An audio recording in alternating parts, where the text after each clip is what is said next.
गुरुजी, गुरुजी, गुरुजी अनर्थ हो गया। प्रबोधिनी अनशन पर बैठी है।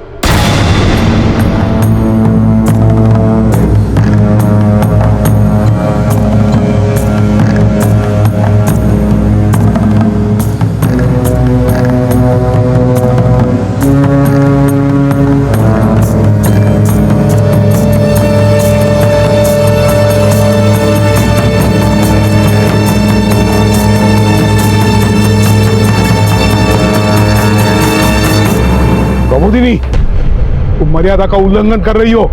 ताता, मैं अपना हक मांग रही हूँ। मेरे अप्पा इस मंदिर के महंत हैं। उनका कोई बेटा नहीं तो क्या हुआ? मैंने लड़की होते हुए महंत के सारे विधि विधान सीखे हैं। स्त्री कितनी भी ज्ञानी हो, वो मंदिर की महंत नहीं बन सकती। ताता, आज के युग की स्त्री जो चाहे वो कर सकती है, और जो अब तक नहीं हुआ वो मैं करूंगी। प्रबोधिनी, क्षमा ताता, क्षमा। बच्ची नादान है, मैं मना किया था ना मैंने। चलो इधर से। समझाओ इसे, वरना हम भूल जाएंगे कि ये तुम्हारी बेटी है। तैयुम ताहा तैयुम दत्त तैयुम दत्त तैयुम ताहा ताहा। अक्का कुछ खा लो ना, दत्त आपके अनशन का कोई फायदा नहीं है। तैयुम। प्रबोधिनी, तू अपने अप्पा से शास्त्र सीखने से तो अच्छा था ना विंध्या की तरह मुझसे नृत्य सीख लेती। हाँ अक्का, अभी तक तो ना आप बहुत बड़ी डांसर बन गई होती। अक्का, संतरा नहीं तो सेब ही खा लो, या फिर कुछ और ला दो। ये कोई फल वल नहीं खाएगी, क्योंकि इसे तो पसंद है आइसक्रीम। अप्पा, आइसक्रीम? ये तो मेरी भी फेवरेट है। अप्पा, ये आइसक्रीम दिखाकर आप मेरा निर्णय नहीं बदल पाओगे। आपको तय करना ही होगा। मेघनाथ नहीं, मैं महंत बनूंगी। अप्पा, आप चाहें तो शास्त्रार्थ करा लें, मैं उनसे ज्यादा ज्ञानी हूँ। बैठो। देखो, ज्ञानी कभी अपने ज्ञान का बखान नहीं करता। जब तुम्हारे ज्ञान में विस्तार होगा तब तुम्हें समझ आएगा कि ज्ञान पाने का लक्ष्य, उसका उद्देश्य कोई पद या उपाधि पाना नहीं होता। अब इसे ही तय करने दो कि इसे अनशन पर बैठना है या फिर हमारे साथ बैठकर आइसक्रीम खाना है। अक्का, अक्का जब तक मानेगी ना तब तक तो आइसक्रीम पिघल भी जाएगी। ये बात तो सच है। तो हम शुरू करें? अप्पा मेरे लिए आइसक्रीम लाए हैं तो मैं ही शुरू करूंगी।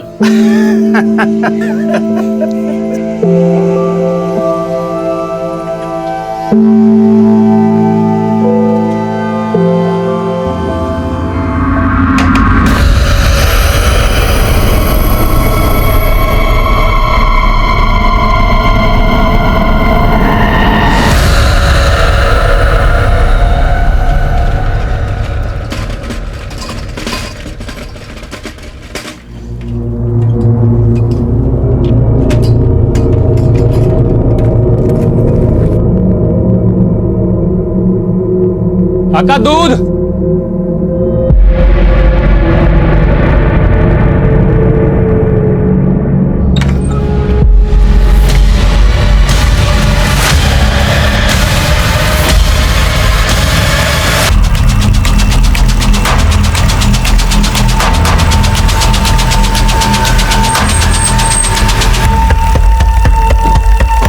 पीछे हो जाइए।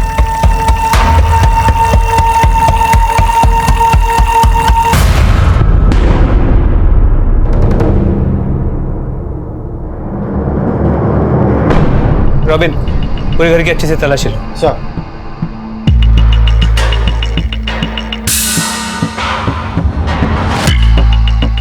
कृष्णन हमारे कावेरी मंदिर के महंत थे। सुबह मंगलाचरण के आरती के लिए भी वो नहीं आए थे, इसलिए हम यहाँ आ ही रहे थे तो कृष्णन के बारे में पता चला। इस कृष्णन के परिवार में कौन कौन है? इनकी बीवी और 3 बेटियां हैं। बीवी और 2 बड़ी बेटियों का फोन नहीं लग रहा और छोटी बेटी के पास फोन नहीं है। साहब, मुझे तो लगता है ये षड्यंत्र है। कृष्ण आत्महत्या कर ही नहीं सकता। आप कह रहे हैं कि ये कृष्णन आत्महत्या नहीं कर सकते और उनका पूरा परिवार भी गायब। ये चक्कर क्या है? सब परसों शाम से उनका परिवार को वहाँ कोई नहीं दिखा। कल मैंने इस बारे में महंत से भी बात किया था। नमस्कार महंत जी। नमस्कार। 2 दिन से बच्चे दिखाई नहीं दे रहे, हमारे यहाँ खेलने भी नहीं आए वो बच्चे जो हैं वो मंदोदरी के साथ मामा के यहाँ गए हुए हैं। आएंगे तो भेज दूंगा खेलने के लिए। नमस्कार। इन बच्चों का मामा रहता कहाँ है? वेतरणा गांव में, नंदन नाम है उनका। मेरे पास नंबर है उनका। भरते हैं। हेलो, नंदन बोल रहे हैं, कृष्णन महंत के साले। जी बोल रहा हूँ। पीआई मुरुगन, आपके जीजा कृष्णन की लाश मिली है उन्हीं के घर पे। क्या? पर हमें ये बताया गया है कि उनकी बीवी और 3 बच्चे आपके घर आए हुए हैं। नहीं, वो तो महीनों से यहाँ पर नहीं आए। क्या? अगर वहां नहीं है तो फिर गए कहाँ? सब मुझे मालूम नहीं। मानसी से साले ने ऐसा क्यों बोला? मुझे पक्का याद है मानसी से मुझे बोला था कि उनका बीबी ने बच्चों को लेकर उसका मामा जी का घर पे गए थे। आप बोल रहे हैं कि परसों शाम से कृष्णन घर में अकेले थे, तो इन 2 दिनों में आप लोगों ने कुछ ऐसा देखा जो अजीब लग रहा हो? साहब, परसों गुरुजी की बीवी मंदिर में आई थी। उनको देख के कुछ ठीक नहीं लग रहा था।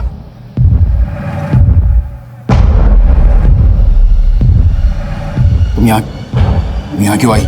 आप मेरा फोन नहीं उठा रहे थे। अरे फोन नहीं उठा रहा तो क्या हुआ? यहाँ उन दोनों में बहुत देर तक कुछ बात हो रहा था, लेकिन क्या बात हो रहा था हमको मालूम नहीं साहब। और साहब, कल से गुरुजी भी बहुत परेशान लग रहे थे। शयन आरती के समय तो उनके आंखों से आंसू बह रहे थे।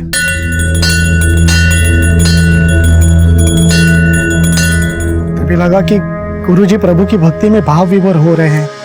हो सकता है उनके आंसुओं के पीछे कोई पीड़ा छुपी हो।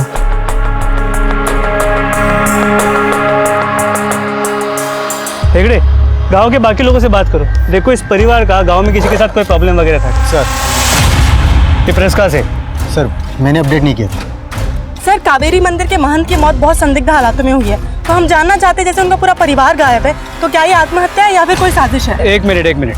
देखिए, उनके पूरे परिवार को हम खोजने की कोशिश कर रहे हैं, और इन्वेस्टिगेशन के बाद ही पता चलेगा कि ये सुसाइड है या इसके पीछे कोई षड्यंत्र। तो आप हमें हमारा काम करने दीजिए और इस बात को भड़काइए मत, प्लीज। सर, एक सवाल और। प्लीज। सर, कब तक जानकारी मिल पाएगी सर इसके? हमें कृष्णन उडुपी जिले की एक जानी मानी हस्ती थी और मीडिया ने इस केस को इतना बड़ा बना दिया था, इसलिए केस मेरी अगुवाई में तुरंत ब्यूरो ऑफ इन्वेस्टिगेशन को सौंप दिया गया। मेरे लिए सबसे बड़ा चैलेंज ये पता लगाना था कि कृष्णन के परिवार के गायब होने के पीछे क्या वजह थी। कृष्णन के पड़ोसी का कहना था कि वो सब कृष्णन के साले नंदन के यहाँ गए थे, पर क्या सच यही था? मंदोदरी अक्का और मेरी भांजिया मेरे इधर आया ही नहीं सर। तो फिर ये कृष्णन जीजा जी अपने पड़ोसी को क्यों बोलेंगे कि वो मेरे इधर आया करके? तो उनका पड़ोसी गणेश झूठ बोल रहा? पक्का सर झूठ बोल रहा है वो। क्यों झूठ बोलेगा? उसका फैमिली से क्या इशू? सर, इसके बारे में हमको नहीं मालूम सर, लेकिन प्लीज सर, मंदोदरी अक्का और मेरी भांजियों का पता लगाइए, वो जरूर मुसीबत में होगा सर। लेकिन इतना सब कुछ हो गया और आपको अंदाजा तक नहीं है कि इस सब के पीछे वजह क्या हो सकती? सर, कई टाइम से मिला ही नहीं सर। आखिरी बार 1.5 महीने पहले मंदोदरी अक्का सुमति को लेकर मेरे इधर आए थे। 2 लाख रुपए मांग रहे थे। अक्का बोली कृष्णन जीजा जी को किसका उधारी चुकता करने का। किससे उधार लिया था कृष्णन ने? सर, ये तो नहीं पता, लेकिन सर इस वजह से अक्का बहुत परेशान लग रहे थे।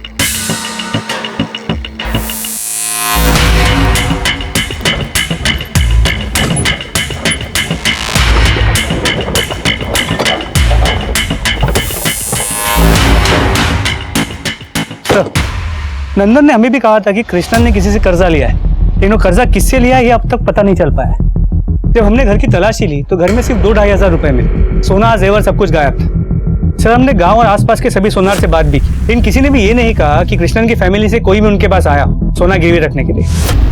कृष्णन को 14 अप्रैल को यहाँ पर लटकते हुए सबसे पहले दूध वाले ने देखा और पड़ोसियों का कहना है कि 2 दिन से कृष्णन घर में अकेला था। लेकिन सर, दूध वाले का कुछ और ही कहना था। सर, मैं सुना ये पड़ोसी लोग बोल रहे हैं कि पिछले 2 दिन से महंत जी की फैमिली नहीं थी, लेकिन जब कल मैं दूध देने आया था तो उन्होंने पूरा दूध लिया था, इतना रोज लेते हैं। तो तुमने कृष्णन जी की फैमिली में से किसी को देखा था? नहीं साहब, दूध तो महंत जी ने लिया था, उनकी फैमिली में तो किसी को नहीं देखा। लेकिन हाँ साहब, जब उनकी फैमिली नहीं होती तो वो दूध कम लेते हैं, लेकिन कल तो उन्होंने पूरा दूध लिया था। सर गणेश के अलावा बाकी पड़ोसियों का भी यही कहना है कि कृष्णन 2 दिन से घर में अकेला ही था। मंदोदरी के भाई नंदन से भी कोई क्लू नहीं मिल पाया। हमने सभी के कॉल रिकॉर्ड चेक किए, सुमति फोन रखती नहीं थी। तो बाकी सबका फोन कृष्णन की बॉडी मिलने के 2 दिन पहले शाम से बंद है। फोन बंद कहाँ हुआ? मंदोदरी का फोन यहाँ डाक खाने वाले एरिया में बंद हुआ था। और बाकी सबके? प्रबोधिनी और विंध्या का फोन मंदोदरी के फोन के बंद होने के 2 घंटे बाद यहाँ गांव में ही स्विच ऑफ हुआ। और रिकॉर्ड से कुछ मिला? जी सर, मंदोदरी के कॉल रिकॉर्ड में एक नंबर मिला है जो किसी सदाशिव का है। मंदोदरी का फोन बंद होने से 1 घंटे पहले उसने सदाशिव को फोन भी किया, तो दोनों के बीच अक्सर बातें भी होती। आप ये डाकखाने वाला एरिया और उसके आसपास के एरिया को एक बार फिर से अच्छे से स्कैन करिए। हम जरा सदाशिव से मिलते हैं। राइट, थैंक यू मुर्गा सर।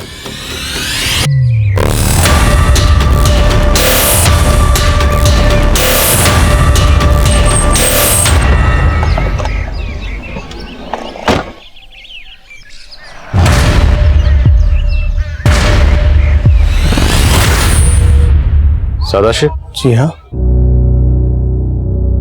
सर, कामाक्षी मेरी बेटी मंदोदरी की छोटी बेटियों के साथ स्कूल में पढ़ती थी और मंदोदरी के घर जाकर भारतनाट्यम सीखती थी।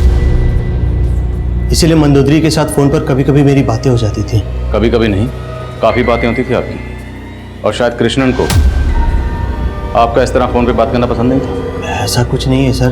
तो क्या वजह हो सकती है? कृष्णन ने सुसाइड क्यों किया?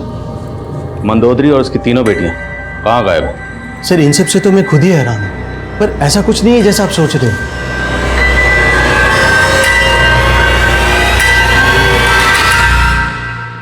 आप सुमति और बिंदिया के साथ स्कूल में पढ़ती हैं? उनकी मां मंदोदरी से भरतनाट्यम सीखने उनके घर जाती हैं? हाँ। हर रोज जाती होंगी? नहीं अंकल, 2 महीने से आंटी ने डांस क्लास लेना बंद कर दिया था। बंद कर दी? क्यों? वो उनका 40सा था, 40 दिन का उपवास। अक्का अक्का मुझे गोला खाना है। सुमति, अभी हम 40सा में हैं। अभी 30 दिन और है उपवास में। अपनी इंद्रियों पे काबू रखो। चलो। पर अंकल 1 हफ्ते पहले ही विंध्या और सुमति ने स्कूल आना बंद कर दिया था। Sir 1 minute. सर डाकखाने वाले एरिया में जहाँ पर मंदोदरी का फोन बंद हुआ था वहां पर एक लाश मिली है।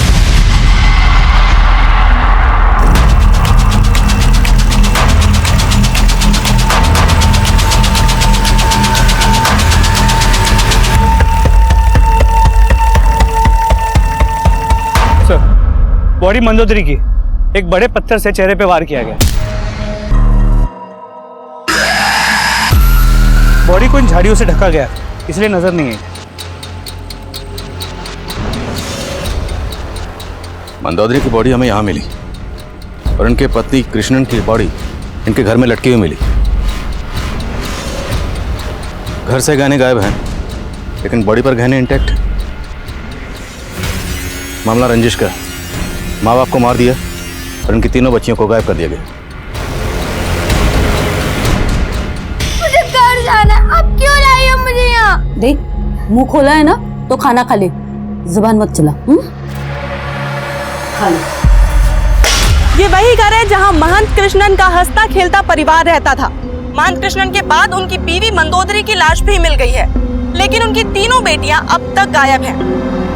महंत कृष्णन के परिवार के इस केस ने की मुश्किलें और भी बढ़ा दी हैं। आखिर महंत कृष्णन का परिवार किसके अपराध का शिकार हुआ और अब उनकी तीनों बेटियां कहां हैं? ये सवाल अब भी बना हुआ है। हम आपको समय समय पर जानकारी देते रहेंगे।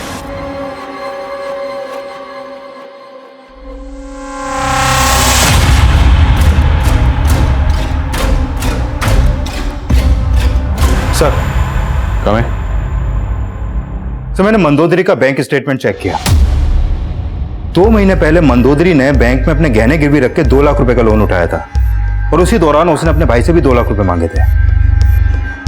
सदाशिव की बेटी कामाक्षी ने बताया कि 2 महीने पहले ही मंदोदरी ने भरतनाट्यम क्लासेस लेना बंद कर दी थी और अब इसकी तीनों बेटियां गायब हैं। और मामला इसकी बेटियों के अफेयर का एंगल भी हो सकता है, या फिर खुद मंदोदरी का अफेयर। मंदोदरी का अफेयर? सदाशिव और मंदोदरी में फोन पर अक्सर बातें होती थी। इन दोनों के अफेयर का एंगल हो सकता है। सर एक एंगल और है। किशन की मौत के बाद मेघनाथ को मंदिर का महंत बनाने की बात चल रही है, जबकि किशन की बड़ी बेटी प्रबोधनी भी महंत बनना चाहती थी और इसके लिए उसने अनशन भी किया था। सर ये बात 2 महीने पुरानी है और कृष्णन की मौत से सिर्फ मेघनाथ को फायदा हुआ है।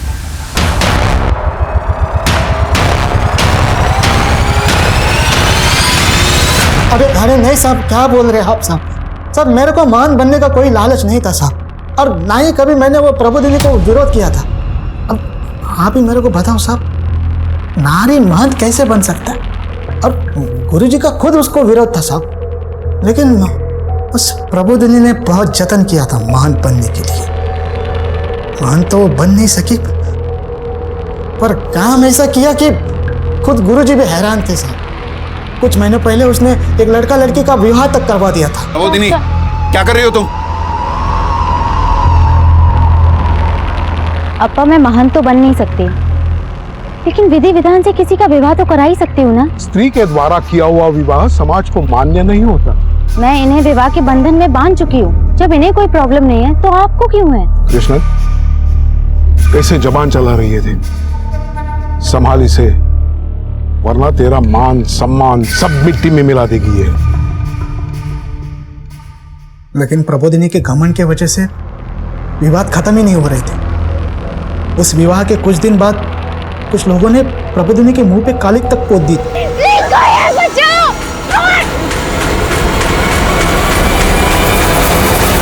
कौन थे वो 2 लोग जिन्होंने प्रबोधिनी के मुंह पर कालिक पोती थी? वो मालूम नहीं साहब, उनके चेहरा ढका हुआ था। लेकिन ये तो मालूम होगा ना कि वो लड़का लड़की कौन थे जिनकी प्रबोधिनी ने शादी करवाई थी? वो दूसरे गांव के लोग थे साहब। उन दोनों ने भाग के शादी किया था, लेकिन गुरुजी को शक था कि प्रबोधिनी के मुंह पे कालिक पोतने वाले लोग भी उसी लड़का लड़की के परिवार से होंगे, लेकिन अभी तक कुछ मालूम नहीं चला सर। किसी के साथ कुछ किया होगा जो ये सब कर गए तेरे साथ। अब बोलेगी भी? कौन थे वो? जो भी हो अप्पा, मैं उनका पता लगा के रहूंगी। मैं उन्हें छोड़ूंगी नहीं। बंद करिए क्रांतिकारी बातें। अपना तो सोचती नहीं, अपनी बहनों का तो सोच। सुमति भी थी ना तेरे साथ, उसके साथ अगर कुछ कर रहे थे तो? अप्पा मैं अपनी बहनों के लिए अपनी जान भी न्यौछावर करने के लिए तैयार हूँ। अब फिर मत कहना कि मुझे इनकी फिक्र नहीं है। मेघनाथ इतना कुछ जानता था, लेकिन पहले कुछ नहीं बोला। इसका बयान वेरीफाई करवाओ और उस कपल के बारे में पता करवाओ जिसकी शादी प्रबोधिनी ने करवाई थी। सर, आपकी वो किशन की बेटियों के अफेयर वाली थ्योरी बिल्कुल सही साबित हुई। किशन की मझली बेटी विंध्या के कॉल रिकॉर्ड में एक सरफराज नाम के लड़के का नंबर मिला है सर। सरफराज और विंध्या, इन दोनों के बीच में फोन पर काफी बातें होती थी। ये देखिए, कट्टर महंत की बेटी का अफेयर दूसरे मजहब के लड़के के साथ। लेकिन अगर मान लें कि विंध्या सरफराज के साथ अफेयर के चलते गायब है, तो बाकी तो बेटी वो कहाँ है? कौन है सरफराज? सर ये है सरफराज। ये फोटो हमें मोबाइल नेटवर्क सर्विस प्रोवाइडर से मिला है। फिलहाल इसका नंबर बंद आ रहा है सर, लेकिन इसका मोबाइल नंबर उडुपी के एड्रेस पर रजिस्टर्ड है।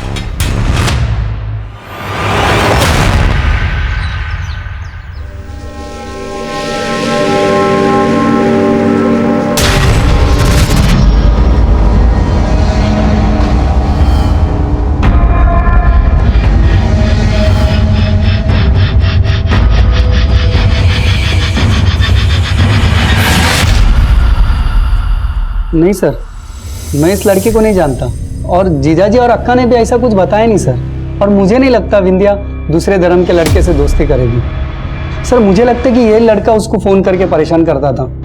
विंध्या ने कभी आपको ऐसा कुछ कहा था? नहीं सर, ऐसा तो कुछ बोला नहीं। अच्छा, हमें पता चला कि आपकी बहन मंदोदरी जब भरतनाट्यम क्लासेस चलाती थी, 2 महीने पहले उसने वो क्लासेस चलाना बंद कर दिया था। बंद क्यों किया? क्या वजह थी? सर तो पता नहीं, वो कृष्णन जीजाजी है ना, उनको पसंद नहीं था सर वो डांस करे। तो मतलब वो जो डांस क्लासेस चला रही थी आपके जीजा की मर्जी के खिलाफ चला रही थी? नहीं सर, पहले पसंद नहीं था, अब भी ओके था।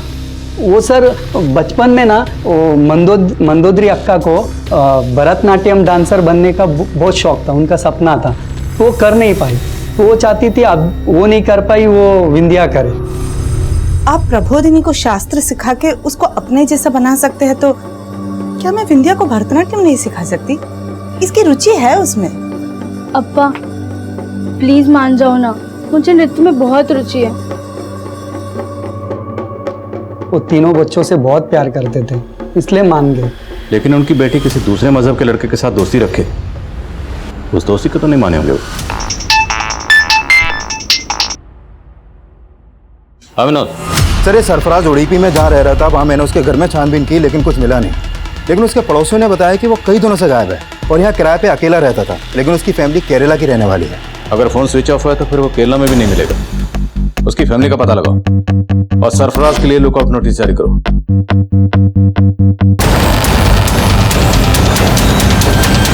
अम्मा, मुझे कन्याकुमारी नहीं जाना, मुझे मौसी के पास जाना है बेंगलुरु में। अरे तुम्हारी मौसी तो बेंगलुरु में अकेली रहती है, सुबह शाम काम पे रहती है, कौन संभालेगा वहाँ तुम्हें? बोलो। मैं मौसी की छुट्टी करवा लूंगी, मुझे मौसी के पास रहना बहुत अच्छा लगता है। इसका मन कर रहा है तो अपनी बहन से मिलवा ला, कन्याकुमारी बाद में चलते हैं। हाँ? अप्पा, मेरे लिए आप क्यों अपना प्रोग्राम कैंसिल करते हो? मैं मौसी के पास अकेले रह लूंगी। ठीक है, सोचते। फोन बज रहा है, उठा जा।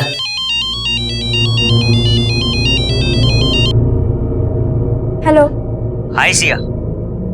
कौन बोल रहा है? मेरी आवाज भी भूल गई तुम?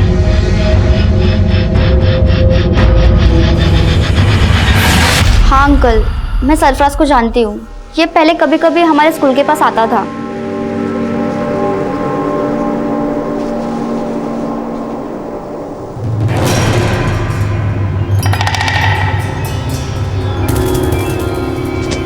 तब मुझे मालूम नहीं था कि ये दूसरे धर्म का है।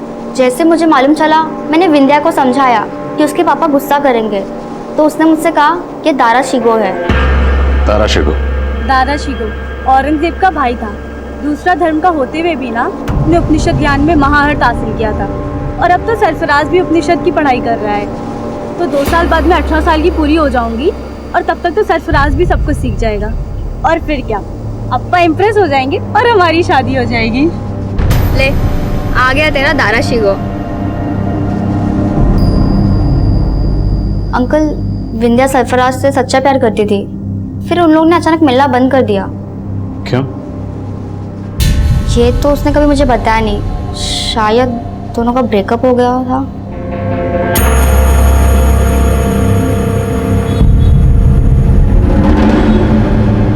तुम अभी इधर ही रुकना, हमें स्टेशन वापस जाना।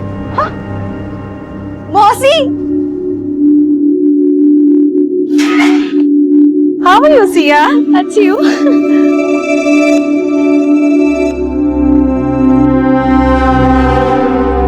आपको पता है, मैंने ना अपना सामान भी पैक कर लिया। चलो।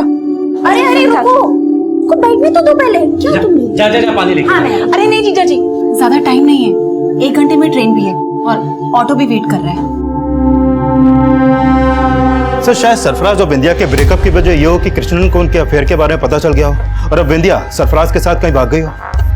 लेकिन विनोद, सिर्फ विंध्या गायब नहीं है, उसकी दोनों बहनें भी गायब हैं। तीनों बहनों का एक साथ गायब होना, कृष्णन की लाश का उसके घर में लटका हुआ मिलना, विंध्या का मर्डर होना, यह सब किसी अफेयर के लिए नहीं हो सकता। ये कोई बड़ा गेम है। और कामाक्षी ने बताया था कि विंध्या सरफराज को दाराशु को बोलती थी और तो सरफराज उनके धर्म के उपनिषद सीख रहा था, उनका धर्म अपनाना चाहता था। तो शायद ये सरफराज सिर्फ विंध्या ही नहीं बल्कि तीनों बहनों के पीछे था। और मामला ब्लैकमेलिंग का भी हो सकता है, क्योंकि मंदोदरी पैसे के इंतजाम में लगी हुई थी। इस सरफराज की बैकग्राउंड चेक करो, पता करवाओ कहीं ये किसी क्रिमिनल एक्टिविटी में इन्वॉल्व तो नहीं।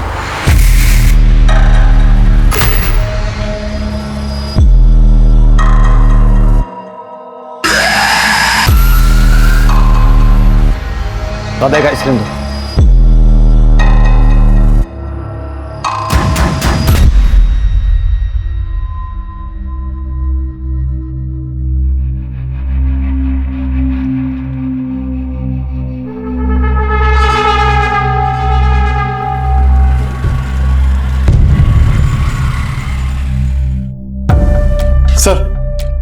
सर कृष्णन और मंदोदरी की पोस्टमार्टम रिपोर्ट आ गई है। कृष्णन की मौत फांसी की वजह से ही हुई है। उसका विंड पाइप चौक हुआ था और मंदोदरी की एक्सेसिव ब्लीडिंग की वजह से मंदोदरी के सर पर पत्थर से वार किया गया था। सर इस रिपोर्ट से तो लग रहा है कि कृष्णन ने आत्महत्या की और मंदोदरी का मर्डर हुआ।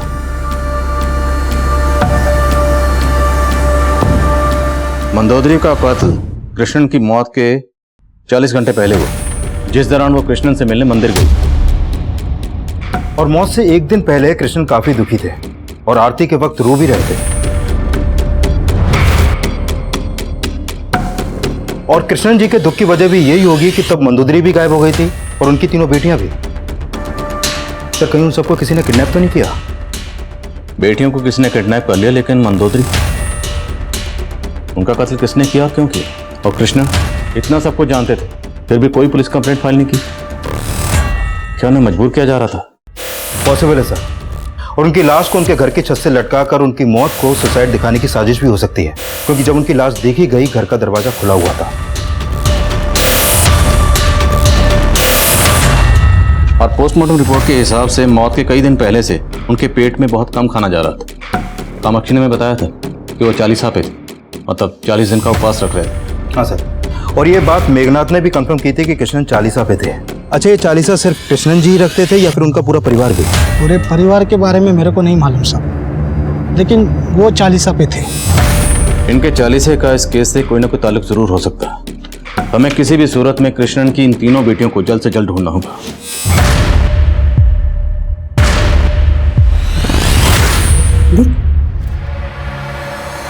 कैसा लगा?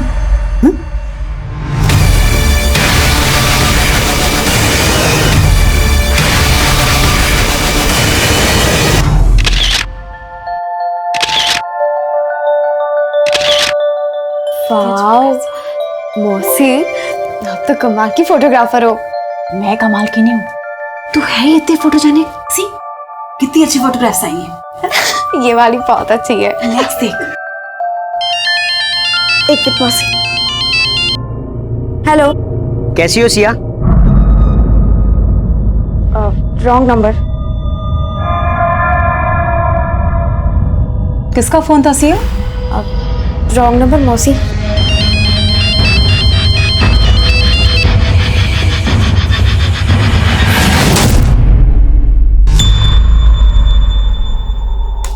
सर मुर्गन सही बोल रहा था। 2 महीने पहले ये सब हुआ था और ये सब डाकखाने वाले एरिया के सीसीटीवी में भी कैप्चर हुआ है। डाकखाने वाले एरिया के पास ही मंदोदरी की लाश मिली थी। ये 2 लोग कौन है जिन्होंने प्रबोधनी के चेहरे पर कालिक पोती? सर फिलहाल इनके बारे में कुछ पता नहीं चल पा रहा, लेकिन मैं उस लड़के और लड़की के परिवार वालों से भी मिला जिन्होंने भागकर शादी की थी और प्रबोधनी ने उनकी शादी के रिचुअल्स करवाए थे। लेकिन सर वो कपल काफी टाइम से गायब है और उनके परिवार वालों से भी मिलकर कुछ हाथ नहीं लगा, क्योंकि वो भी अपने बच्चों के टच में नहीं है। उन दोनों के परिवार वालों का कृष्णन और प्रबोधनी के परिवार को नुकसान पहुंचाने का स्ट्रांग मोटिव हो सकता है। डिटेल निकलवाओ ना। सरफराज की अपडेट? नहीं सर, अभी तक उसका कोई अपडेट नहीं है, लेकिन मैं सरफराज, विंध्या और प्रबोधनी के सोशल मीडिया अकाउंट चेक करवा रहा हूँ, शायद वहां से कुछ मिले। अमरगुन सर, कावेरी गांव के बाहर एक जमीन कावेरी मंदिर के धर्मशाला के लिए खरीदी गई थी। वहाँ एक कुटिया भी है। अभी अभी फोन आया था कि उस कुटिया से बहुत गंदी बदबू आ रही है। ठीक है, पहुंचता हूं। फोरेंसिक टीम को बुला लो। सर, यहाँ अंदर बॉडीज। सर, जब हम लोग यहाँ पहुंचे तो दरवाजे को बाहर से ताला लगाया हुआ था। सर, यहाँ पे अंदर आके देखा तो सर ये तो प्रबोधनी और विंध्या की लाश है। तो फिर ये सुमति कहाँ है? सर, यहाँ पॉइजन की खाली बोतल मिली, आइसक्रीम के खाली कप्स और दोनों के मुंह पे सूखे हुए झाग के निशान। और सर यहाँ देखिए, बांधे जाने का मार्क्स दोनों के पाँव पे और यहाँ रस्सियाँ। लगता है इन्हें काफी दिनों से बांध के रखा गया था। और शायद ये पॉइजन इन्हें आइसक्रीम में मिलाकर खिलाया गया। आसपास के इलाके में पता करो पॉइजन कहाँ मिलता है और किसने खरीदा, सबकी लिस्टिंग करो। Okay sir. धर्मशाला का काम फंड्स की कमी की वजह से बहुत पहले से बंद हो चुका था, पर मंदिर के लोगों के अलावा इस तरह यहाँ ताला लगा के कोई चला जाए मुमकिन नहीं लगता। प्रबोधनी और विंध्या की मौत के लिए जिम्मेदार लोग मंदिर से जुड़े हो सकते हैं, सबको हाजिर करो। साहब काफी वक्त से हम वहाँ गए नहीं हैं। तो क्या किसी और से कृष्णन की बेटियों को वहां पर बंद करवाया था? ये देखो, ये किसी की चाल है मुझे बदनाम करने की। किसकी चाल? ये आपका काम है, आप ढूंढ निकालो। आप जैसा सोच रहे हैं वैसे हिंसक लोग हम नहीं है। हिंसा तो आपने बाद में की थी सुधार जी, पहले तो आपने ही प्रबोधनी के मुंह पे कालिक पतवाई होगी। अरे सर, आप बेकार में मेरे पर शक कर रहे हैं साहब। उस धर्मशाला वाली जगह पर तो खुद गुरुजी का भी आना जाना था साहब। साफ साफ बोल, क्या कहना चाहता? मैं बस इतना ही कहना चाहता हूँ कि साहब मैंने कुछ नहीं किया साहब। तो किसने किया?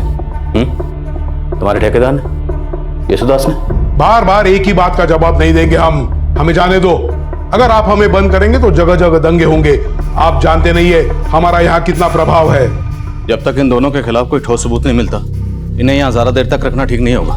इनके फॉलोअर हंगामा कर सकते हैं, जाने दो इन्हें, लेकिन नजर रखो इन सब।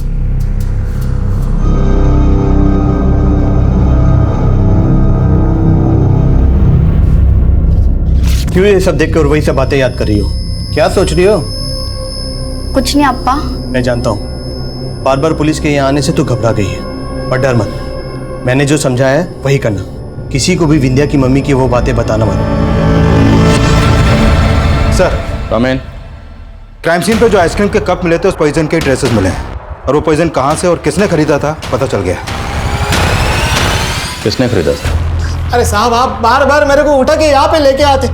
साहब मैंने कुछ नहीं किया साहब, मेरे को जाने दो साहब। देख, अभी तक तुझे ऐसे ही जाने दिए, लेकिन इस बार सच नहीं बोलेगा ना तो तुझे यहाँ की आइसक्रीम खिलाएंगे। आप मेरा भरोसा नहीं करोगे साहब। वो पॉइजन मैंने खरीदा जरूर था, लेकिन वो मुझसे गुरुजी ने खरीदवाया था साहब। कौन गुरुजी? यशुदास? कृष्णन गुरुजी।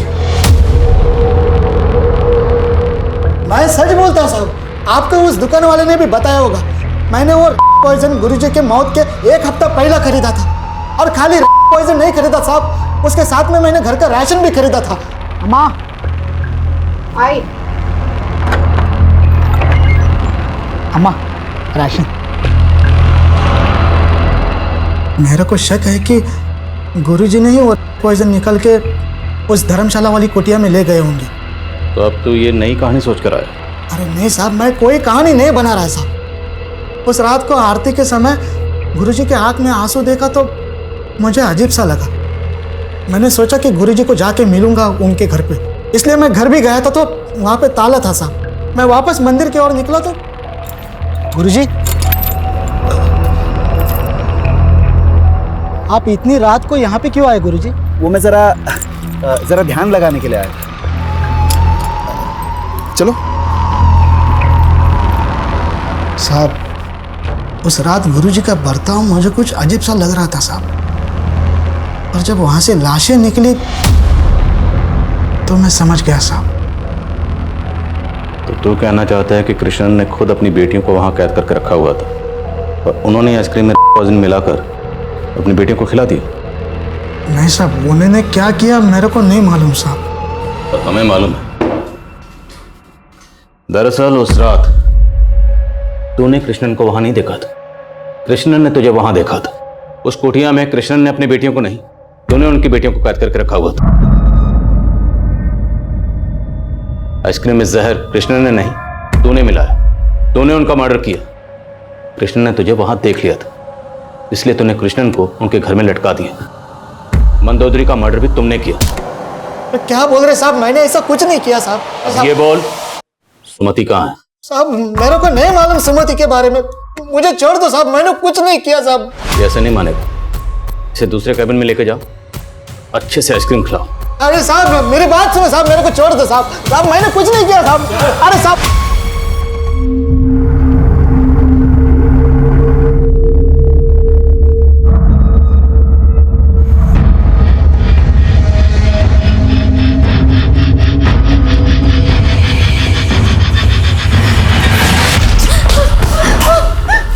बेशरम, कहीं मुंह दिखाने लायक नहीं छोड़ा तुमने हमें। 4 महीने से पेट से है, अब डॉक्टर कह रहे हैं कि बच्चा भी नहीं गिरा सकता।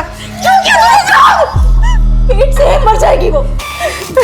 मानो उससे गलती हुई, लेकिन अब गलती। अरे मैंने तो सिर्फ उस पे हाथ उठाया है। इसके अब्बा को पता चलेगा तो इसको मार ही डालेंगे। सर, उस धर्मशाला की चाबी कृष्णन के घर पे मिली है, और धर्मशाला पे जो ताला लगा था उस पर भी कृष्णन के फिंगरप्रिंट्स मिले। और सर, ये भी पता चला है कि अपनी मौत से एक रात पहले कृष्णन एक आइसक्रीम शॉप पर आइसक्रीम खरीदते हुए देखे गए, और इस दुकान वाले ने भी कृष्णन को आइडेंटिफाई किया। सर एक बात और, जिस समय मंदोदरी का फोन डाकखाने वाले एरिया में बंद हुआ, लगभग उसी समय कृष्णन का फोन भी उसी एरिया में एक्टिव था। सर, ये सारे समीकरण तो इस मेघनाथ के स्टेटमेंट को सही साबित कर रहे हैं। लेकिन मंदोदरी का मर्डर कृष्णन की मौत के तकरीबन 40 घंटे, मतलब 2 दिन पहले हुआ। तो हो सकता है ये कोई सोची समझी साजिश हो, जिस साजिश के तहत कृष्णन की बेटियों को अगवा करके कृष्णन को यह सब करने के लिए मजबूर किया गया।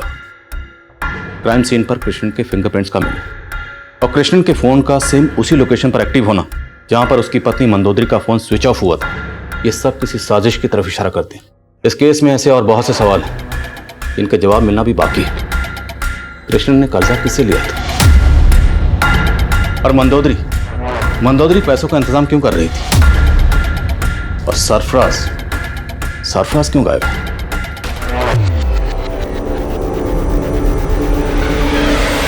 और वो दो लोग कौन थे जिन्होंने प्रबोधनी के चेहरे पर कालिख पोती थी? और सबसे अहम सवाल, सुमति कहाँ है? खा ले। और कुछ सोचा है तुमने उसके बारे में जो मैंने तुम्हें बोला था, या यूं रो रो के मरना है? मैं आपकी बात मानूंगी तो आप मुझे छोड़ दोगी? सोचूंगी।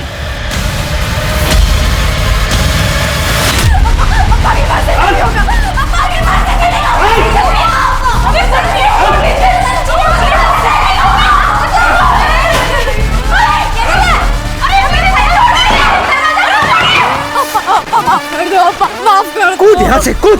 माफ कर दो। मुझे माफी नहीं, मौत दूंगा मैं तुझे। ऐसी लड़की नहीं चाहिए मुझे। कूद। नहीं कूदेगी? नहीं अब्बा, माफ ठीक कर है। दो।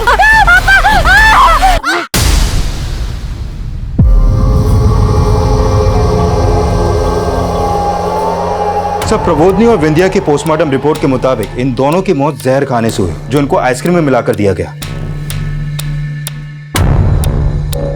सर, इन दोनों की मौत कृष्णन की मौत से 4 घंटे पहले हो गई थी। मतलब मंदोदरी का कत्ल इनसे 36 घंटे पहले हुआ। सर, इस रिपोर्ट में यह भी सामने आया है कि विंध्या सेक्सुअली एक्टिव थी, जबकि प्रबोधनी वर्जिन। विंध्या सिर्फ 16 साल की थी और विंध्या की लाइफ में सिर्फ ये सरफराज था। तो मतलब विंध्या के सरफराज के साथ फिजिकल रिलेशन थे। सर, कृष्णन के गुस्से की वजह यह बात भी हो सकती है। कृष्णन एक बेटी की सजा पूरे परिवार को क्यों देगा? और सर, यह भी तो हो सकता है कि सर बेंगलुरु पुलिस ने सरफराज का पता लगा लिया है। वो बेंगलुरु में ही अपने एक दोस्त के घर पे छिपा हुआ है।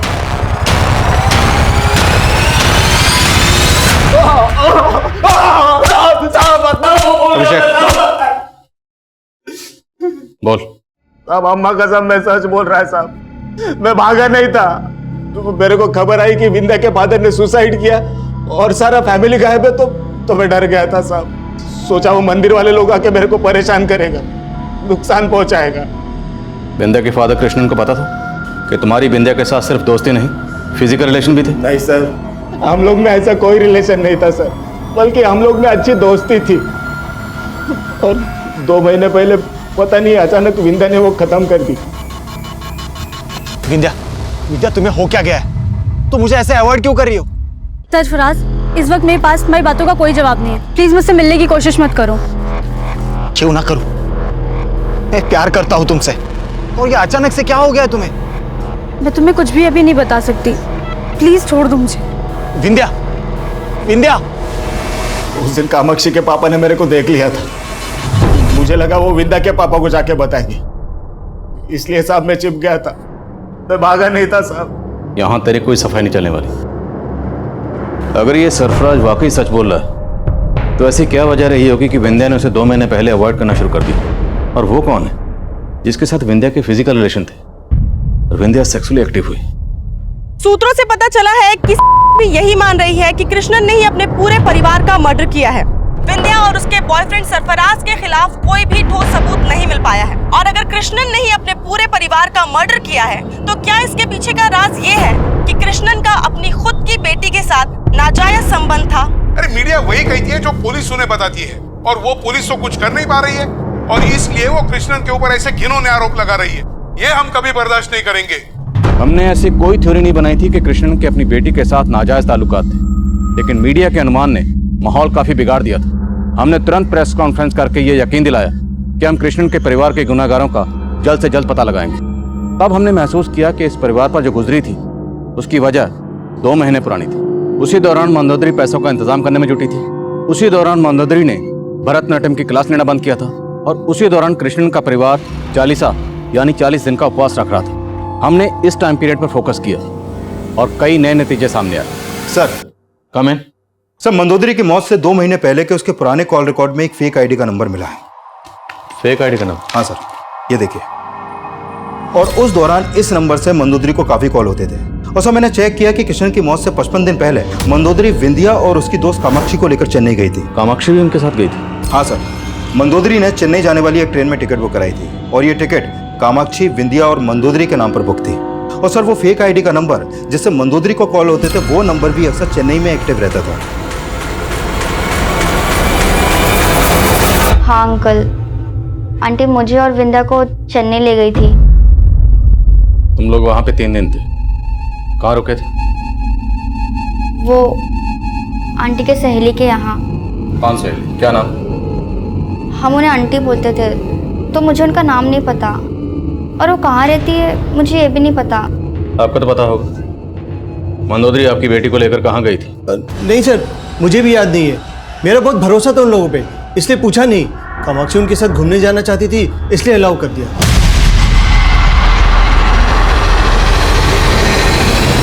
ये सदाशिव पक्का को छुपा रहा है। और इसकी बेटी कामाक्षी भी वही बोल रही है जिसके बाप ने उसे बोला है। इन दोनों बाप बेटी पर नजर रखो और हम मंदोदरी के भैया भाभी से मिलते हैं। शायद उन्हें मालूम हो कि मंदोदरी चेन्नई में किस सहेली के वहां रुकी थी। Okay sir. मुझे नहीं मालूम अक्का का कौन सहेली चेन्नई में। मुझे तो ये भी नहीं मालूम अक्का चेन्नई गई थी। मंदोदरी को एक फेक आईडी से लिए गए नंबर से अक्सर कॉल आते थे चेन्नई से। ये वो नंबर है। किसका है नंबर? सर, ये नंबर के बारे में मेरे को नहीं मालूम सर। बाकी सबको तो हमने खो दिया, लेकिन सर प्लीज आप कुछ भी करके सुमति को ढूंढ दीजिए ना, प्लीज सर। क्या हुआ?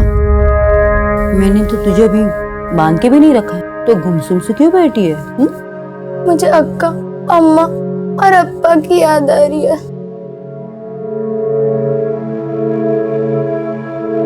आप मुझे कब ले जाओगे उनके पास? सोचेंगे। सर, कमें? सर, मैंने उस फेक आईडी से लिए गए नंबर के कॉल रिकॉर्ड चेक किए। सर, उस नंबर से सिर्फ मंदोदरी को ही कॉल हो रहे थे। उस नंबर के कॉल रिकॉर्ड में मंदोदरी के अलावा कोई दूसरा नंबर है ही नहीं। मतलब फेक आईडी से लिया गया नंबर सिर्फ मंदोदरी को कॉल करने के लिए लिया गया था। जहां जहां चेन्नई में वो नंबर एक्टिव रहता था उन एरियाज को स्कैन करो। पर मंदोदरी जिस डेट को चेन्नई में पहुंची, उन्हें वहां रिसीव करने कोई ना कोई जरूर आया होगा। तो उस डेट की स्टेशन और उसके आसपास जितने भी सीसीटीवी हैं, सबकी फुटेज खंगालो। मुझे लगता है हमें सुमिति की लीड भी चेन्नई से मिलेगी। Right sir.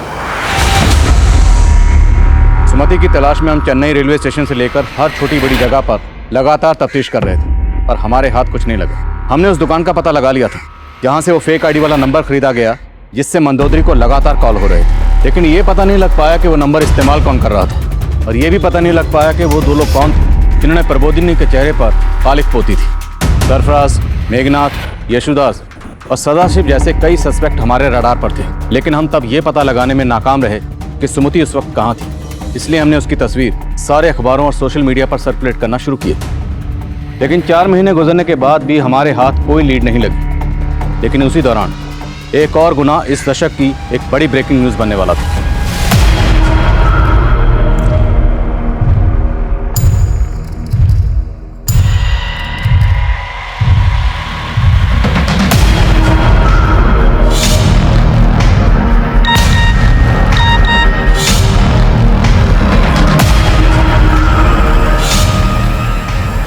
ये देख, तेरे लिए मैं क्या लेके आई हूँ? साड़ी अच्छी है ना? अरे वाह! मुझे ये नहीं चाहिए आंटी। मैं आपकी सारी बातें मानती हूँ। अब मुझे घर का भी लेके जाएंगी। अरे तेरे लिए तो कर रही हूँ मैं। देख, ये साड़ी पहना के सजा के तुझे घर पे भेजूंगी, तो बहुत सुंदर लगेगी। हाँ चल आजा आजा।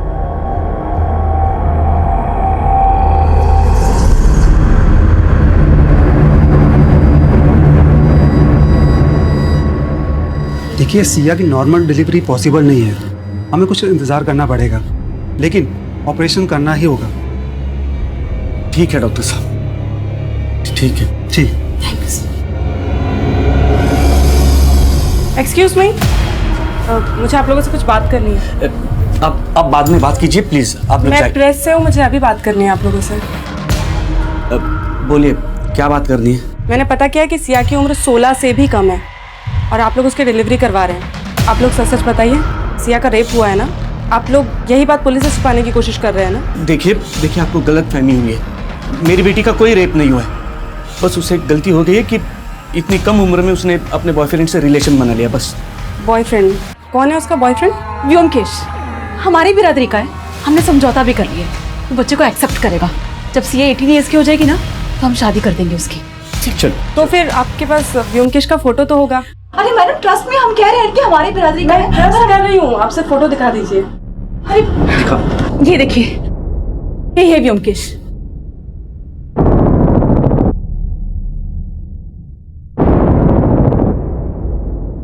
एक मिनट, तुम व्योमकेश हो ना? तुम्ही ने सिया का रेप किया है ना? कैसी बात कर रही है मैडम आप? मैं प्यार करता हूँ सिया से, मैंने रेप नहीं किया उसका। कम से कम 5-6 साल छोटी है वो तुमसे, और तुमने, माइनर है वो, उसे प्रेग्नेंट कर दिया। माना मैडम, हमसे गलती हुई है, अब मैं सुधार भी कर रहा हूँ अपनी गलती में। मैडम उसके पेट में जो बच्चा पल रहा है वो हमारे प्यार की निशानी है मैडम, मैंने रेप नहीं किया मैडम उसका। मैं इसका फोटो ले रही हूँ। सिया के पेरेंट्स के खिलाफ जाकर रिपोर्टर दमयंती ने खलबली पैदा कर उसने अखबारों में छाप दिया कि सिया के पेट में रेप चाइल्ड। मिनिस्ट्री को इसकी भनक लग गई और उन्होंने इसकी जांच की, लेकिन सिया के पेरेंट्स के बयान के बाद व्योमकेश को रेपिस्ट नहीं बल्कि एक ऐसा लवर मानकर सराहा जाने लगा जो हर हाल में सिया को अपनाना चाहता था। अलग अलग पॉलिटिकल पार्टीज के नेता, सोशल वर्कर सब सिया के शुभचिंतक बन गए।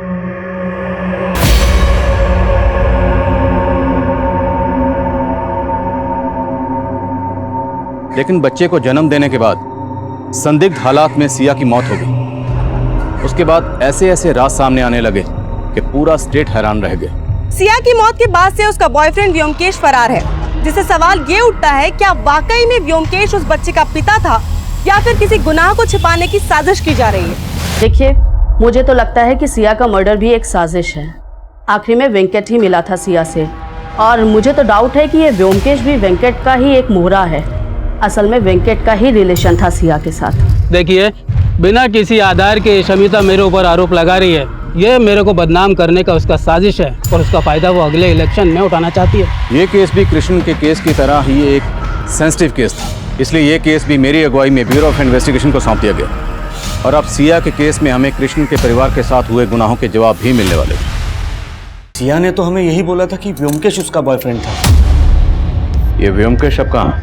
वो पता नहीं, वो सिया अपनी मासी के घर गई थी रहने के लिए, वही मिला था। और उसके साथ 2 दोस्त भी थे, अश्विन और राघव। राघव और अश्विन कहाँ? वो तो सिया की मासी कामिनी को ही पता है। कामिनी बेंगलुरु में कहाँ रहती है?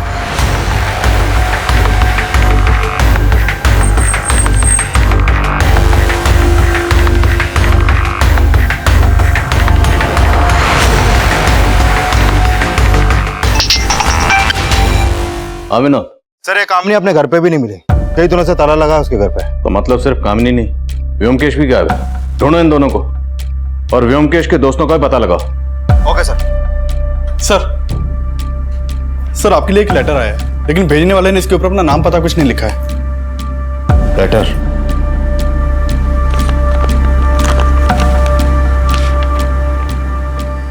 सर, मैं विंध्या और उसके परिवार की हमदर्द हूं और मुझे मालूम है कि उन सबकी मौत की जिम्मेदार ललिता है। पिछले 4 महीने से हमें कृष्णन के केस में कोई लीड नहीं मिली और आज अचानक ये लेटर लिखा किसने? और ये ललिता कौन है? नहीं सर, मैं कोई ललिता को नहीं जानता हूँ, जो अक्का और जिया जी के परिवार को जानता हूँ। सर, ये लेटर आपको किसने भेजा? भेजने वाले ने अपना नाम पता कुछ भी नहीं लिखा, लेकिन इतना दावा जरूर किया कि कृष्णन और उसके परिवार की मौत की जिम्मेदार ललिता है। इसका मतलब सुमति भी? देखिए, अभी कुछ भी दावे के साथ नहीं कहा जा सकता। अभी तो ये भी कहना मुश्किल है कि लेटर सच्चा है झूठा है। पर ये ललिता कौन है? सर, वो कामाक्षी बोल रही थी, मंदोदरी अक्का उन्हें चेन्नई में उनकी कोई सहेली के पास ले गई थी। सर, ये ललिता वही तो नहीं? अंकल, मैंने बोला था ना मुझे मंदोदरी आंटी की सहेली का नाम नहीं मालूम। और क्या तुम ललिता नाम की किसी औरत को जानती हो जो विंध्या की फैमिली को जानती हो? नहीं अंकल। लेकिन एक मिनट। हाँ विनोद, व्योमकेश के दोनों दोस्तों का पता चल गया सर। हमने कुछ नहीं किया सर, वो व्योमकेश ने उसके साथ क्या? हमने पता लगाया तुम दोनों भी व्योमकेश के साथ सिया की मौसी के घर गए थे। क्या करने गए थे? बोलो।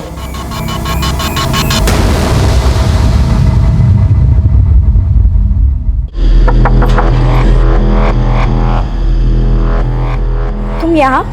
तुमने फोन नहीं उठाया इसलिए मैं यहाँ चला आया। अंदर नहीं बुलाओगी?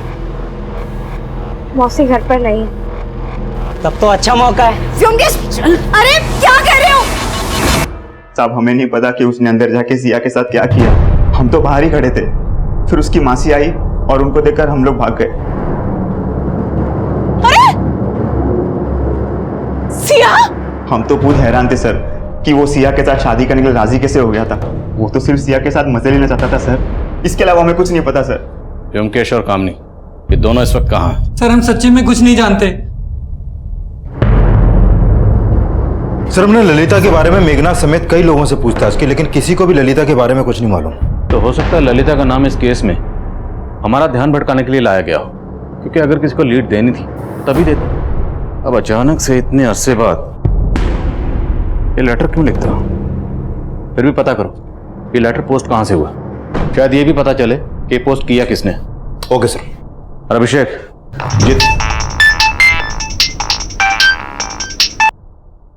यस मुर्गन। सर हमारे खबरी सुमति की तलाश कर रहे थे तो गोमांतक गांव से एक इन्फॉर्मेशन मिली है। कैसी इन्फॉर्मेशन? सर गोमांतक गांव में एक पुजारी है जो एक चाइल्ड मैरिज करने वाला है। एक औरत उससे लगातार मिल रही है और जिस लड़की की वो चाइल्ड मैरिज करने वाला है उसकी उम्र करीब 14 साल है। तो हो सकता है कि वो लड़की सुमति हो। हमारी टीम तुरंत तुमसे कांटेक्ट करेगी, तब तक उस पर नजर रखो। गोमांतक गांव में एक पुजारी एक छोटी बच्ची की शादी करवा रहा है, 14 साल की। शायद वो सुमति हो। सर आप कहते उस पुजारी को उठा लें?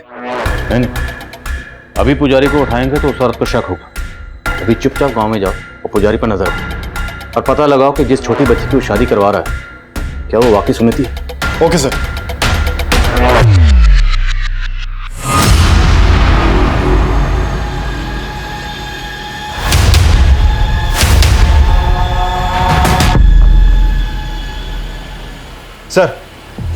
सर मैं कामिनी के कॉल रिकॉर्ड चेक कर रहा था तो उसमें एक ललिता नायर नाम की औरत का नंबर मिला है। सर ये नंबर काफी टाइम से बंद है।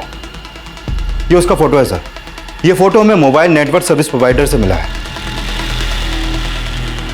ललिता, जो लेटर हमें भेजा गया था उसमें भी ललिता के नाम का ही जिक्र था, जिस पर लेटर लिखने वाले ने कृष्णन के परिवार को खत्म करने का आरोप लगाया था। और सिया का केस आते ही अचानक से वो लेटर हमें भेजा गया। तो क्या वो ललिता और ये ललिता दोनों एक ही होंगे? सर कुछ कह नहीं सकते हैं, लेकिन इस ललिता का नंबर भी चेन्नई के एड्रेस पर रजिस्टर्ड है। चेन्नई में मंदोदरी कामाक्षी और विंध्या को लेकर गई थी। सर मैंने चेन्नई पुलिस को ललिता के एड्रेस पर भेजा था, लेकिन वहां पर काफी टाइम से ताला लगा है। सर मैंने इसका कॉल रिकॉर्ड चेक किया। इसका कॉल रिकॉर्ड वेंकट समेत कई बड़े बड़े नेताओं और उद्योगपतियों के नंबर से भरा पड़ा है। और इस लीडर वेंकट पर सिया के रेप का आरोप लगा था। मिलना पड़ेगा इस वेंकट को और इस ललिता नायर की फोटो कामाक्षी को दिखाते हैं। हो सकता है ललिता वही ललिता हो जिससे मिलने के लिए मंदोदरी कामाक्षी और विंध्या के साथ चेन्नई गई थी। ये ललिता कौन है मेरे को नहीं मालूम। मेरे पास ऐसा बहुत फोन आता है जो मेरा पीए उठाता है। मेरे को तो लगता है कि ललिता का कॉल आना भी एक चाल था। Sir excuse me.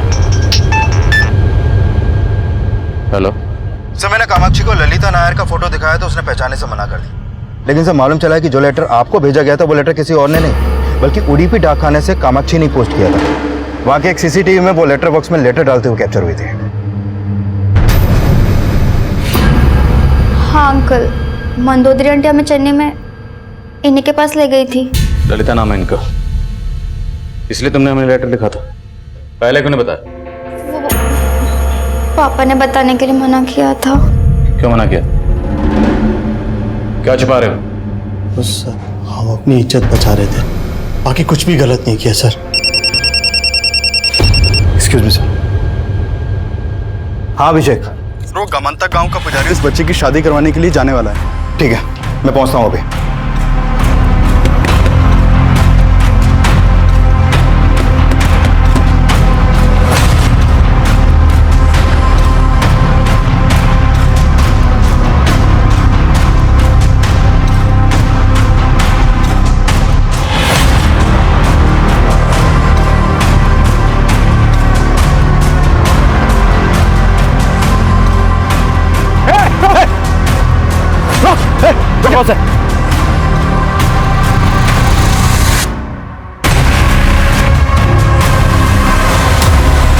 सर बड़ी मुश्किल से मेरे बेटी का रिश्ता एक जगह तय हो गया था।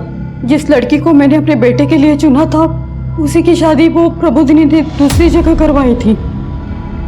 मेरे बेटे को कोई लड़की नहीं मिल रही थी शादी के लिए। हमें बदला लेना था प्रबोधिनी से, इसलिए हमने सुमति को उठा लिया।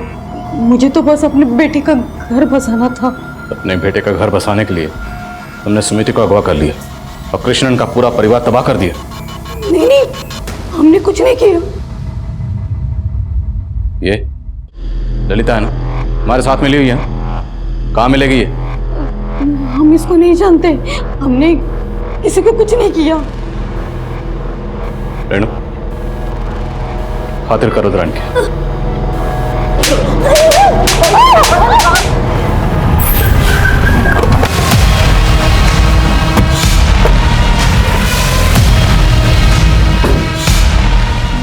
मंदोदरी आंटी मुझे और विंदा को यहीं लेकर आई थी सर, ललिता आंटी के पास।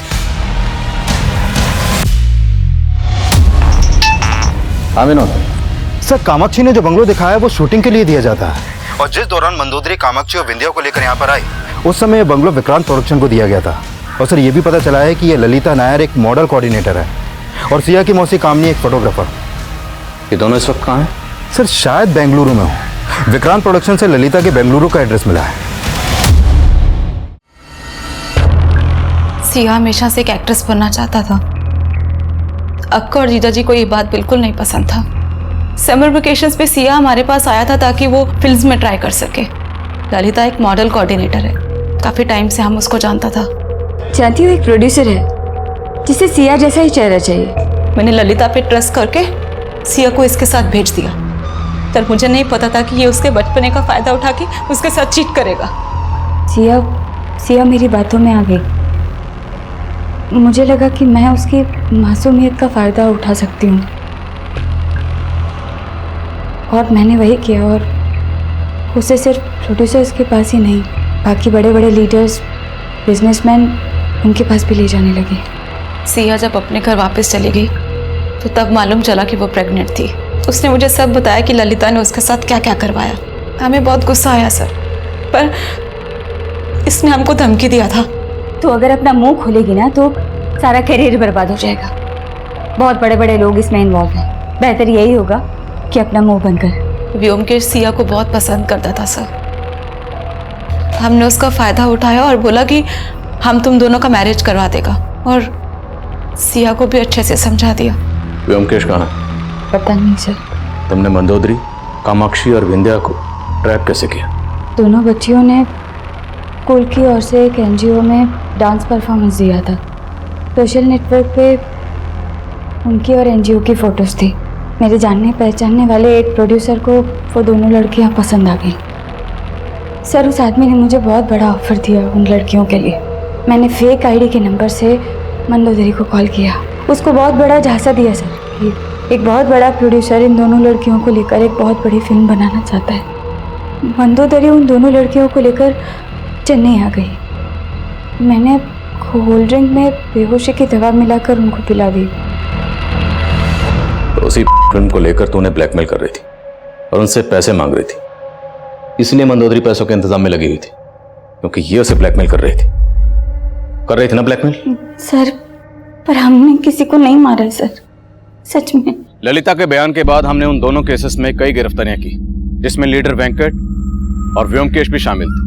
व्योमकेश ने कबूल किया कि उसने सिया का रेप किया था। सिया के बच्चे का डीएनए व्योमकेश से मैच हुआ। कृष्णन ने सुसाइड ही किया था, ये उसकी पोस्टमार्टम रिपोर्ट से साफ हो गया था। मंदोदरी की शॉकिंग चेन्नई ट्रिप के बाद कृष्णन मंदोदरी को ही विंध्या का गुनहगार मान रहा था, इसलिए सबकी शुद्धि के लिए उसने चालीसा यानी कि 40 दिन के उपवास के लिए कहा था। लेकिन चालीसा खत्म होने के 2 दिन पहले ही सुमति गायब होगी और शायद इसके लिए भी कृष्णन मंदोदरी को ही जिम्मेदार मान रहा होगा। जहां मंदोदरी का फोन स्विच ऑफ हुआ उस जगह पर कृष्णन का फोन एक्टिव था। जहां प्रबोधिनी और विंध्या को जहर खिलाया गया कृष्णन वहां भी मौजूद था। तो ये सारे सर्कमस्टेंशियल एविडेंस यही थ्योरी फॉर्म कर रहे थे कि शायद कृष्णन ने ही मंदोदरी, प्रबोधिनी और विंध्या का कत्ल किया।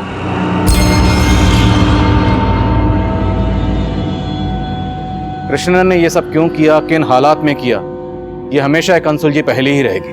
लेकिन इन दोनों केसेस में जो कुछ सामने आया वो कई संजीदा सवाल खड़े कर रहा है। हर फील्ड में औरतों को काम देने से लेकर और कई वजहों से उन्हें गलत नीयत से इस्तेमाल किया जाता है।